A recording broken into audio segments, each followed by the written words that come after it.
Good evening and welcome to JP Festival TV. I'm JP. The time is 10 to 6 on Friday the 9th of December.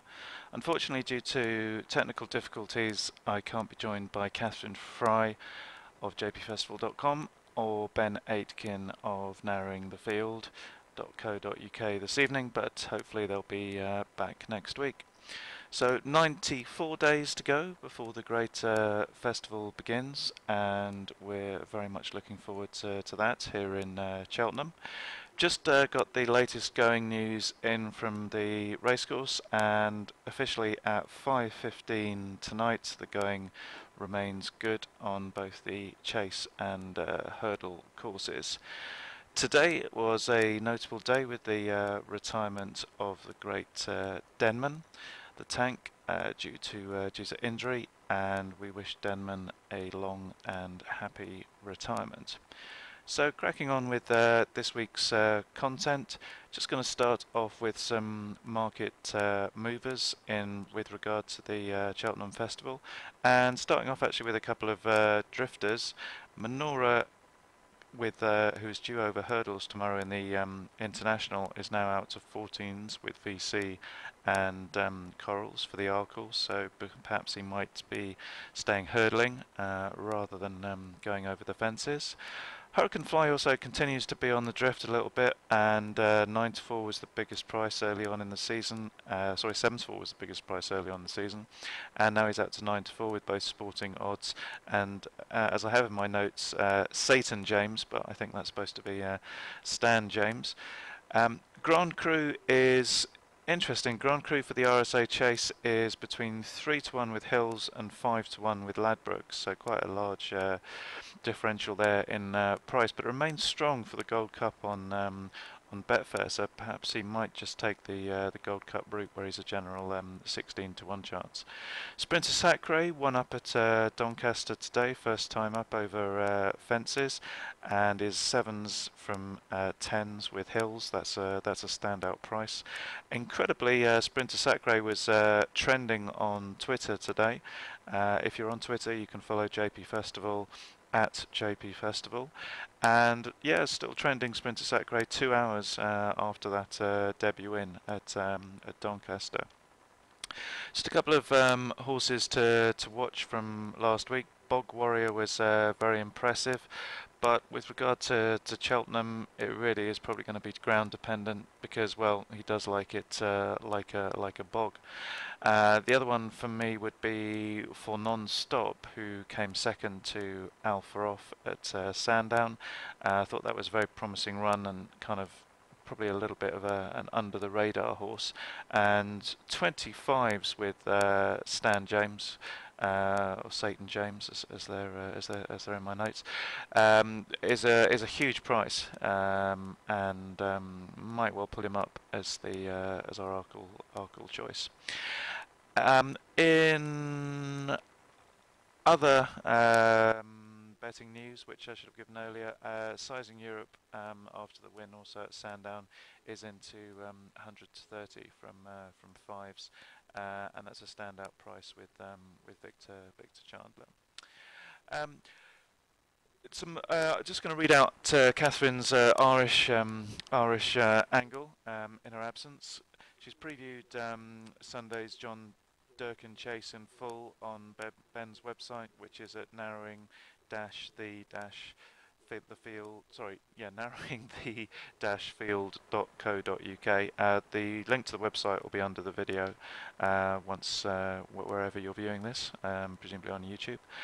So if you click below the link below the video, it'll appear tomorrow morning. There's great racing in Ireland over the weekend. Catherine writes, Navan on Saturday, in which 2010 Albert Bartlett winner Bertie's Stream holds an entry in the beginner's chase, as does an exciting mare by the name of Cara Green Lechuga, who put up some impressive displays in points at the end of last year and beginning of this year. She's had 2 starts under rules so far, where she fell and then finished a distant third, but there's more to come from her, so keep an eye out. There is an inspection at Navan. As well as a John Durkin and a cracking card at Ferry House on Sunday, there's also a great card at Cork with the Stayers Novice Hurdle, the Hilly Way Chase, and the Lombardstown Mares Novice Chase, where Golden Sunbird and Knockfearna and Shop DJ lock horns again. Still, an eye catcher from Ben, kindly contributed. Ben's eye catcher this week is Lucia Bay, trained, or perhaps Lucia Bay, trained by Lucinda Russell. It was third in a mare's novice hurdle at Sedgefield on Tuesday. Ben's mentioned this horse before, and the 6-year-old continues to catch his eye, simply because in Ben's opinion she's running over too short a trip. She has bundles and bundles of stamina and a pedigree, and she looks the sort who will easily make an impact over 3 miles. Tuesday was the furthest distance she has tackled to date, 2 miles 4 furlongs, and again she was outpaced and basically stayed on at one pace in the final couple of furlongs. She's had two hurdle starts to date, so obviously after her next one run she'll get a handicap mark. And if that next run is again over an unfavourable trip, she could well end up being a very well handicapped type, and then she'd become extremely interesting in 3-mile handicaps. Might as well. I think I'll just give you Ben's second eye catcher as well. Marigo, trained by Andrew Parker, was 10th in the Monteith Memorial Champion Chase at Kelso on Sunday. First thing to point out is this race was over 2 miles 6 furlongs, so there was no way the 10-year-old was going to be competitive in this, being that he is by an Ida winner on the heavy and has finished first and second in the last 2 Scottish nationals. Secondly, tracks like Kelso, Hexham and Carlisle really don't suit him. In fact, Ayr is really his spiritual home, as he's run there 6 times, won 3, come second twice, and was third on the other start. Also a 10-year-old, so I can only assume that Ben can only assume that they're building him up for either one last punt at the Scottish National or a tint at the Aintree Grand National. He is currently on an official rating of 140, so he could well sneak in at the bottom of the national weights, and although he fell on his only try round the national fences in the 2010 Beecher Chase, he was jumping well to that point. Ben just has a feeling that he isn't anywhere near his peak fitness at the moment, and they're saving him for one more final shot at the National in the springtime. Probably the Scottish one, as he loves Ayr, but Ben wouldn't rule out the big one at Aintree either. He's one to keep an eye on as the season progresses.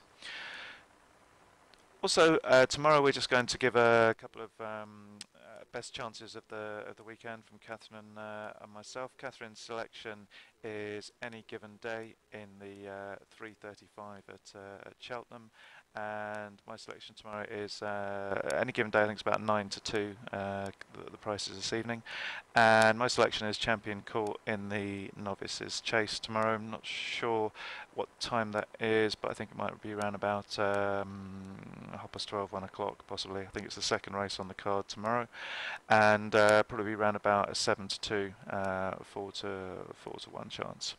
And just going to finish off by showing you the reaction to Denman's victory, his great victory in the 2008 Gold Cup. So enjoy, and see you again next week. Goodbye.